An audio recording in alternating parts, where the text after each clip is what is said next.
Hello everyone and welcome to all our viewers in Nigeria and around the world to News Cycle on Global Television, coming to you live from the nation's capital, Abuja. I am Uyi Agmofwegbe, reminding our viewers that we are on DSTV channel 365 and Star Times 276. You can download the Global TV Nigeria mobile app for Android and iOS devices to keep track of our 247 broadcasts. The National Coordinator of the Southeast Renewed Hope Agenda, Beloso Chukwu Enwere, has affirmed that President Bola Tinubu holds the Southeast region in high regard and remains committed to advancing its development and economic growth. He made the remarks in Umuahia, Abia State capital, during the inauguration and empowerment of small business owners, indigent persons and women as part of the Renewed Hope Agenda of President Tinubu's administration. And Warren stated that the president is determined to empower citizens in the southeastern states and ensure the region is fully included in the national development agenda. In a different development, President Bola Tinubu has arrived in Vieux Fort, St. Lucia for the first leg of his two-nation trip to the Caribbean and South America. This is contained in a statement issued by presidential spokesperson Bayo Onanuga in Abuja. Onanuga said that upon arrival at Henwonora International Airport, the president was accorded full military honors and received by Governor General of St. Lucia, Cyril Charles, and Prime Minister Philip Pure. Vice President Kashim Shettima says Nigeria will plant 20 billion trees during the next rainy season as part of its national reforestation and environmental sustainability efforts. Shettima disclosed this after touring several agricultural and industrial sites in Ethiopia, which coincided with the launch of Ethiopia's Green Legacy Initiative, which the Vice President described as a model program that successfully combines environmental restoration with job creation. The presidency has debunked reports circulating that the secretary to the government of the Federation, Senator George Akume, has been replaced by the special advisor to the president on policy and coordination, Hadiza Bala Usman. Reacting to the report, special advisor to the president on information and strategy, Bayo Onanuga, in a statement described the trending report as fake and advised the public to disregard it. The media has been awash with reports that Akume has been appointed chairman of the ruling All Progressives Congress APC to replace Dr. Abdullahi Umar Ganduje. The federal government says plans are ongoing to begin manufacturing of boats in the country in a bid to phase out rickety vessels and curb incidents of boat mishaps. Pius Achuka, the executive secretary of the Nigeria Shippers Council, stated this in an interview in the nation's capital. Akuta said the Ministry of Marine and Blue Economy, as well as the Nigerian Inland Waterways Authority, were working tirelessly to minimize the level of accidents on the inland waterways. The federal government has declared a state of emergency on the construction of the Suleja-Minna Road. Minister of Works David Umahi, who made this known during an inspection of the road, explained that the project was initially awarded to Salini Nigeria Limited Steel. Work had never been done, poorly or abandoned at some point. The federal government has revealed that it is currently building 6 cancer excellence centers across the 6 geopolitical zones for early detection, treatment, and management of all cancer cases. Minister of State for Health, Isiaq Selako, disclosed this in Abeokuta, Ogun State capital, while launching the OncoSeek cancer screening test and early cancer screening diagnosis test, which formed part of a workshop on the development of national nuclear medicine guidelines and policy. It said the increasing burden of cancer in the country demands the deployment of all solutions and management possibilities to tackle the challenge. And still on health matters, the federal government has announced plans to review its healthcare policy for civil servants. The disclosure was made during a free medical screening exercise for civil servants in Abuja, held as part of activities marking the 2025 Civil Service Week. He stated that a more responsive and up-to-date framework is necessary given the rising cost of drugs and persistent gaps in the delivery of healthcare services. Suspended River State Governor Siminalayi Fubara has urged his supporters to accept the terms of his peace deal with the Federal Capital Territory Minister Nyesom Wike in good faith. The suspended governor stated this at a meeting with members of his simplified family in Port Harcourt 24 hours after the Abuja peace deal. Fubara noted that there is no price too big to pay for peace, apparently in reaction to criticism of the peace deal by some people who accused him of surrendering to alleged intimidation. The national chairman of Advanced Democratic Party ADP, Yabagi Sani, has called on the National Assembly for the removal of the part to appoint chairman of Independent National Electoral Commission and resident electoral commissioners from the president. He made this call in an interview in Abuja, where he said in the course of amending the constitution, the National Assembly should look into those portions for the nation's democracy to be properly grounded. Sani also advocated for a review of the section of the Constitution that empowers the President to support the Inspector General of Police.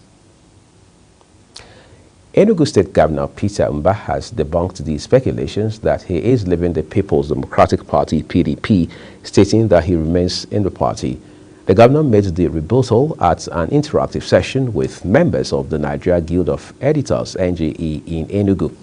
While acknowledging the challenges facing his party, the governor pointed out that the PDP was not the one encountering crisis in the country, expressing optimism that the party would soon resolve its problems. Let's turn to Nigeria Southwest now, where Lagos State government has reiterated its dedication to promoting food security, safety, and hygiene across states through rigorous health screening of food handlers, regular water quality testing, and intensified public awareness campaigns. Speaking during the commemoration of World Food Safety Day, Folarin Theophilus Ajayi, Director of Environmental and Occupational Health and Safety, said the state had taken proactive measures to ensure that food consumed by residents complies with international safety standards.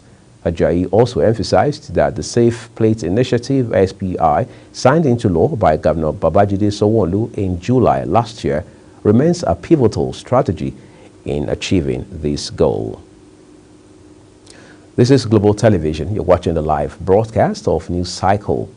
When the rest of the news returns shortly, Transmission Company of Nigeria (TCN) announces 120 megawatts addition to the national grid. Details coming shortly, plus foreign and sports stories for you. Beside this short break, please stay with us.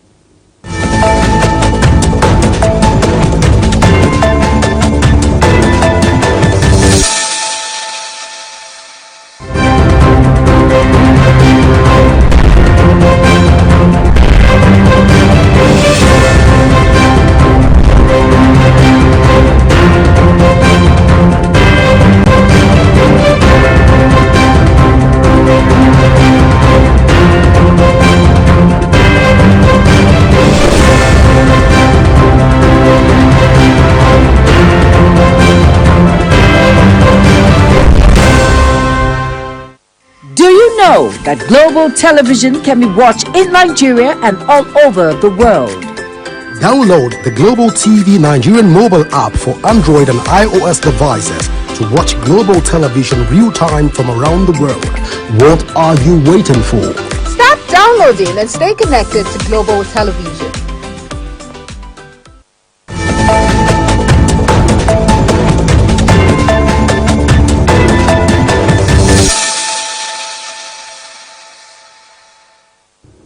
Well, thank you so very much, everyone, for staying with us here on News Cycle. The second part of this news broadcast now returns with business, where the Transmission Company of Nigeria, TCN, has announced that it has energized 2 newly installed power transformers at its 330, 132, 33 kilovolts Benin Kebbi transmission substation in Kebbi State.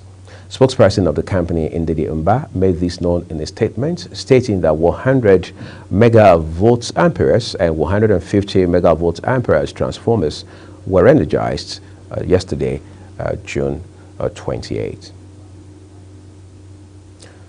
The Deputy National Chairman of the Nigerian Institution of Highway and Transportation Engineers, Bola Mudashiru, has raised concerns over Nigeria's infrastructure stock, stating that it currently stands at just 30% of the country's gross domestic product (GDP), far below the 70% benchmark recommended for middle-income economies.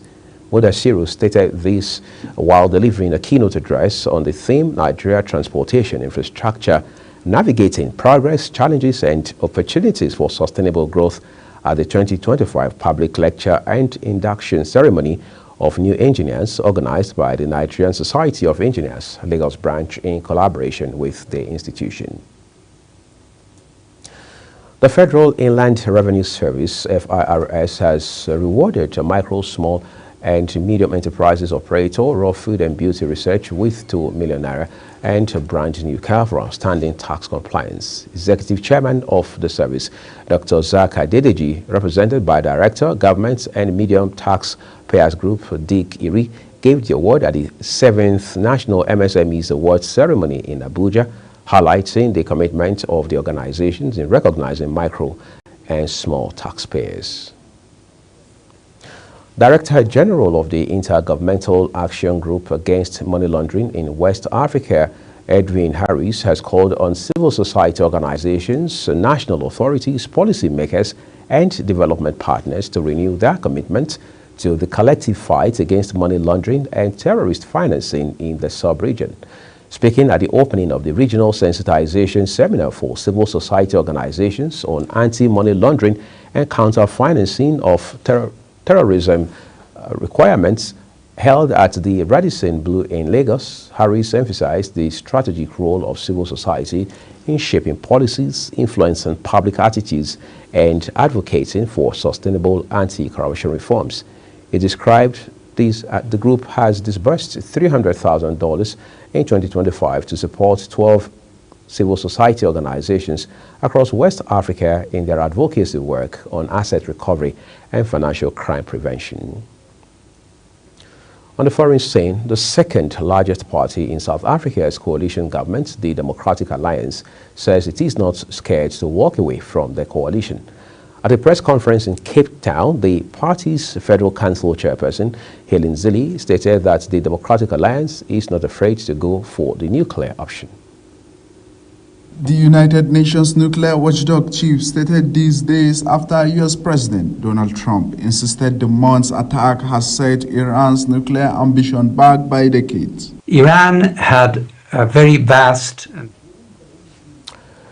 We apologize for that mix-up. We'll make the effort to cycle back to that story. In the meantime, let's move on with the news. Director General of the International Atomic Energy Agency, Rafael Grossi, says Iran will likely be able to begin to produce enriched uranium in a matter of months despite damage to several nuclear facilities from U.S. and Israeli attacks. Our correspondent Kabir Hassan has details. The United Nations nuclear watchdog chief stated these days after U.S. President Donald Trump insisted the month's attack has set Iran's nuclear ambition back by decades. Iran had a very vast, ambitious program, and part of it may still be there. And if not, there is also the self-evident truth that the knowledge is there, the industrial capacity is there. Iran is a very sophisticated country in terms of nuclear technology, as is obvious. Israel launched a bombing campaign on Iran nuclear and military sites on June 13, saying it was aimed at keeping Iran from developing a nuclear weapon, an ambition the Islamic Republic has consistently denied. Hassan Kabir reporting for Global TV News. The United Nations... In a related development, the Iranian foreign minister has called on the United Nations Security Council to recognize the Israeli regime and the United States as initiators of the recent acts of aggression against Iran and their subsequent responsibility, including compensation and reparation. In a letter to United Nations Secretary General Antonio Guterres and President of the United Nations Security Council Caroline Rodriguez Burkett on June 28, Iranian Foreign Minister Abbas Araghchi said the UN Security Council should hold the United States and the Zionist regime accountable for aggression against Iran and prevent the recurrence of heinous and serious crimes. Now time to find you some excitement from the world of sports. Nigeria's Super Falcons will square off against Ghana's Black Queens in a crucial friendly fixture in Casablanca as both West African giants fine-tune their preparations for the 2024 Women's Africa Cup of Nations WAFCON. The encounter represents the final preparatory match for both teams before the continental showpiece commences on July 5th in Morocco. For the 9th time African champions, the clash against their perennial rivals serves as a crucial test ahead of their quest for a 10th WAFCON title, having dominated the competition since its inception as a tournament in 1998. Saudi Pro League giants Al Hilal has tabled a stunning €50 million per season contract offer for Victor Osimhen, while Napoli have ordered the Nigerian striker to report for pre-season training as his future remains uncertain. The 26-year-old has never been